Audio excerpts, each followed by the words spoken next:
انشاءاللہ. ذرا جھوم کر بولے انشاءاللہ.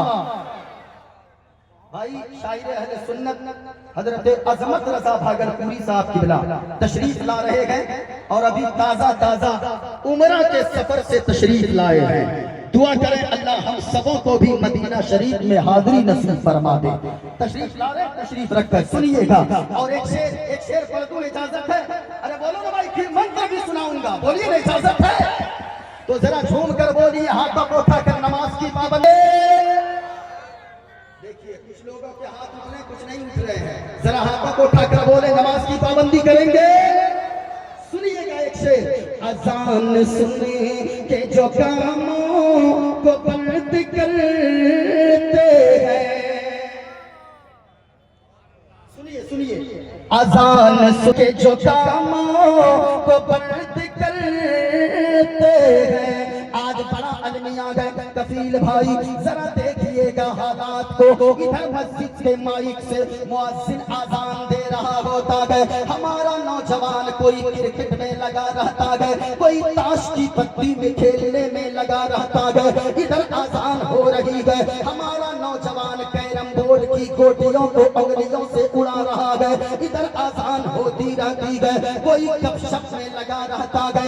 ادھر اذان ہوتی رہتی ہے, لوگ کھیل کود میں لگے رہتے گئے. ادھر آسان ہوتی رہتی گئے, لوگ میری ماں اور بہنیں بات چیت میں لگی رہتی گئے. سنو لوگوں, مدینے والے مصطفیٰ نے فرمایا گئے اگر کوئی آسان کا احترام نہیں کرتا گئے, آسان کے وقت بات چیت کرتا گئے, آسان کے وقت کھیل کود کرتا گئے, آسان کے وقت اگر لہو و لعب میں لگا رہتا گئے, مصطفیٰ فرماتے گئے ہو سکتا ہے کہ مرنے سے پہلے اللہ اس کے ایمان کو چھین نہ لے, یعنی اس کے ایمان کے چھن جانے کا خطرہ ہے. ہو سکتا ہے وہ شخص بے ایمان ہو کر مرے گا. اس لیے میرے بھائیو جلسے میں آئے ہو, معین الدین قادری کا دوسرا پیغام لے کر جاؤ. پہلا پیغام نماز کی پابندی کرو, دوسرا پیغام یہ ہے اب تک آپ نے جو کیا لیکن کل صبح فجر کی آذان جیسے ہی سننا, ظہر کی آذان سننا, عصر و مغرب عشاء کی آذان سننا. اگر کوئی کرکٹ میں لگا گئے تو فوراً کرکٹ کو بند کر دینا. اگر کوئی تاش کی پتی کھیل رہا ہے, تاش کی پتی سے کھیلنے سے توبہ کر لینا. اگر کوئی کیرم بورڈ کھیل رہا ہے فوراً رک جانا. ماں بہنوں میں تم سے بھی کہوں گا اگر گھر کی ٹی وی آن ہے, ٹی وی کے اسکرینوں کو بند کر دینا. اگر موبائل چلا رہی ہو, سیریل دیکھ رہی ہو, موبائل کی اسکرینوں کو بند کر دینا. آذان کی آواز سننا. اگر جھاڑو لگا رہی ہو تھوڑی دیر رک جانا, پہلے آذان کا جواب دے دینا. اگر بستر لگا رہی ہو تھوڑی دیر رک جانا, پہلے آذان کا جواب دے دینا, پھر بستر بعد میں لگا لینا. اگر آذان کا احترام کرتے ہوئے اگر آپ نے آذان کا احترام کیا, آذان کا جواب دے دیا تو سنو کیا ہوگا. آذان سننے کے جو کاموں کو بند کرتے ہیں, آذان سننے کے جو کاموں کو بند کرتے ہیں, اسے پکارے گی جنت نمازی ہو جاؤ. اسے پکارے گی جنت نمازی ہو جاؤ. ہے گر نبی سے محبت نمازی ہو جاؤ. ذرا ہاتھوں کو اٹھا کر بولے سبحان اللہ, اور پیار سے بولے سبحان اللہ. اچھا تھوڑی دیر بولوں, اجازت ہے آپ کی؟ اگر آپ کی اجازت ہوگی تو معین الدین قادری تھوڑی دیر بولے گا. موڈ تو میں بنا کر آیا تھا اور بہت ساری کتابیں بھی ساتھ لے کر آیا تھا, لیکن آؤ پیارے میں بڑی تیزی کے ساتھ, وقت کم ہے. بھائی عظمت رضا بھاگلپوری صاحب قبلہ وہ تشریف لا چکے ہیں, لیکن غور سے سنیے گا. اگر آپ کی اجازت ہوگی میں شریمد بھاگوت گیتا سے ایک منتر پڑھتا ہوں, ایک شلوک پڑھتا ہوں, اس کے بعد اپنی گفتگو کا آغاز کرتا ہوں. اگر آپ سننا چاہتے ہیں تو ذرا پورا مجمع ایک مرتبہ یہاں سے لے کر وہاں تک